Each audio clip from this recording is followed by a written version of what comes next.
Okay, for today's session we are working on how to fix the lazy glutes. We've got a lot of people talking about lazy glutes and their glute muscles not firing and they're struggling to get them firing. So I'm going to show you 3 things today that I want you to work on to try and get those glutes firing. Now these exercises are not really glute strengthening, it's glute activation or firing them up. So it's stuff that you need to do pre-glute strengthening. You know, we do a lot of glute strengthening exercises with like one-legged squats and step downs and physio lunges and working on leg pressing and squats and deadlifts, lots and lots of glute work, but a lot of people are doing these exercises without their actual glute firing or working properly. So we're going to bring it back a stage and get you working on the firing or the activation level to get those lazy glutes actually working, so then when you go do these other high level exercises, they're working for you and your body's not compensating, or your back's not compensating, or your hamstrings are not compensating for the fact that your glutes aren't working, and you can get the most benefit out of those exercises. So let's start with the first one. My favourite one is actually a glute ham sort of leg lift. So what I want you to do is down onto your front, and with this one, what I want you working on is one side at a time. Very important that you work on one side at a time, not two. A lot of people have a lazy like left or lazy right glute, depending if they're left or right footed. And what you've really got to focus on is making sure you've got one hand on that glute. And we're talking about the glute max. Now remember, the glute max muscle, it works on demand. It's a very complex muscle, very powerful muscle, but it works on demand. It usually works when there's enough load, enough recruitment, then it'll fire up. So a lot of people, they'll raise their leg and their buttock, mine's actually working, but their buttock doesn't work, so they raise their leg and it's all floppy in here. Okay, so we've got to get that glute pre-firing by activating it and trying to get your brain switching it on. So what I want you working on is trying to make sure that your glute is fired before you raise your legs. So it's a leg raise, but let's walk you through it. First things first, you can't be in this extended position, otherwise your back's going to fire up all the time. You've got to be in neutral. So what I want you to do is make sure from here, you just do a little tilt back. So you're just flattening that curve out a bit from hyperextended to a bit of flat. And that means you have to bring your pelvic floor on to get your TA on, get that transverse abdominis working. Once you've got that on, you've got to think about, okay, I want my left buttock switching on. Okay, so you've got to clench that left buttock there. Sometimes it's good to whack it a little bit. And from there, I want you just extending the hip. Okay, it doesn't have to be far. Some people go a little too far and they start extending their back.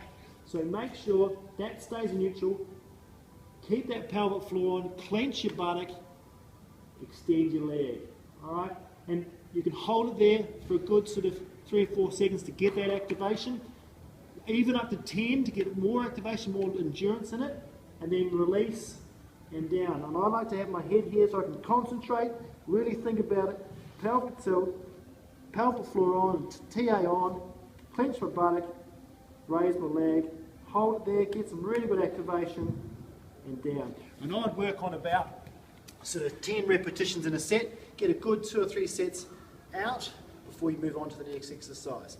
So that's your glute activation for prone glute ham raise. Really good exercise.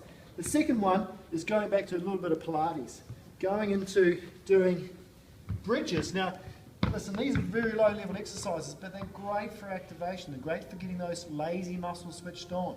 Right? So when you're in this position, again, you're going to do a bridge. But a lot of people do these wrong. They go up there and they're using their back and using their hammies, and their buttocks still floppy and doing nothing. You've got to get that hip extended. And some people are so tight anterior in the front that they can't extend. So again, you've got to loosen that up to make sure that's nice and loose. But what I want you working on again is focusing on, I've got to do hip extension. My glute max is going to work in hip extension. So when I extend my hips, not when I extend my back. All right, so get that spine in neutral. Now to get your glute firing, this is the trick in the bridge to activate and fire your glute, is think about pushing your heels down through the floor. Don't think about, oh, I've got to lift my hips up. Push your heels down through the floor. And as you push down, my load is through the heels. I've got to clench my buttocks as though you're squeezing them together and extend the hip and push down at the same time. So I arrive there with my glutes on, my hammies are really working, and my back's really happy. And then lower down through your glutes and your legs so you arrive back in a neutral position. Now, to make that work harder, what I like to do is get a TheraBand around both knees here, so I'm pushing out against the band. All right? When I push out against the band, I'm going to fire my lateral rotators deep inside the hip to stabilise the hip. This is great for stabilisation and really good for working on your lateral rotators and your glute medius and that sort of thing. But this exercise here, if I fire my lateral rotators more, my glute max has got a better chance of firing because my hip's stable. Okay, so this exercise, you'll feel it burn more, and you think, oh, I'm working in here more, but it actually allows you to fire your glute max more. So from here, I'm pushing out against the band, I'm still parallel, and I'm going to push through my heels, clench my buttocks, and really squeeze through here, maximal squeeze through here, not through here, and then lower down to the floor. You can actually advance this if you want, so you can move into the next sort of stage exercise where you're doing ball hip extension. So it's just hip extension on a ball. Some people, you see these, they're on a bench and they've got weights and they're doing hip thrusts. This one here, when you're doing this exercise, be careful that when you push up, again, you're not trying to extend your back. So what you can aim for from here is making sure as you push up, you make sure that pelvis stays neutral. So I'm just tilting my pelvis back because as I come up, I want to extend my back and I don't really want to do that. So when I get to there, I'm really switching on my heels, my glutes, I'm pushing my heels down so I'm maximal for my legs, my back's happy, my core's on, and then when I release through the hips here. So I release down into that nice squat position, and that's, again, your glute's going to fire when you're in flexion, okay? When you're deep in flexion, when you push, it's going to fire, and then it's going to fire again when you're up in that end range extension up into here. And you've got to make sure you're clenched all the way up and down. So really important tip there for those ones. Then the last one I like working on is doing a 4-point hip extension. Now this activates your core a little bit more, so it's a little bit harder to challenge for your core stability. If your core stability is not great, it's a little bit harder. But what I want you to work on is get into that nice 4-point position where you're trying to get your thighs straight down. Sometimes it's easier if you look in a mirror.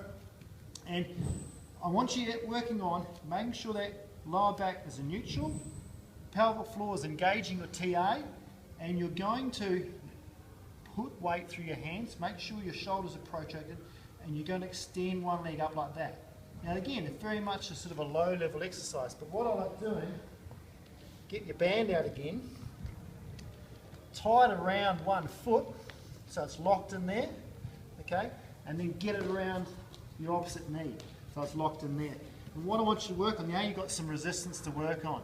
You've got to make sure though that you do not overextend your back. So you can't come up into here, I'll just put that down there a little bit.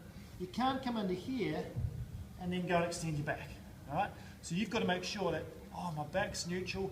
When I come up, my hamstring's going to fight, but I really need to fire and clench my glute. Think about pushing your heel up to the ceiling, and as you go high, you've got to really fight here. Make sure that back's not working too hard. Make sure it's all glute here and all abdominal or anterior section here. Push as high as you go, really get that contraction, and then down. So it doesn't have to be a heavy load, and it's definitely not a heavy load like you would doing a squat or a deadlift, but you're getting really maximal workout on the glutes because you're contracting and squeezing as much as possible over a long period of time, over that sort of 10-second period. So work on those 3 exercises, and that'll start activating your glutes, stop you sort of having them too lazy when you do your normal exercise, and then you'll find that you'll get better control, better activation, and those strengthening exercises that use your glutes actually work for you.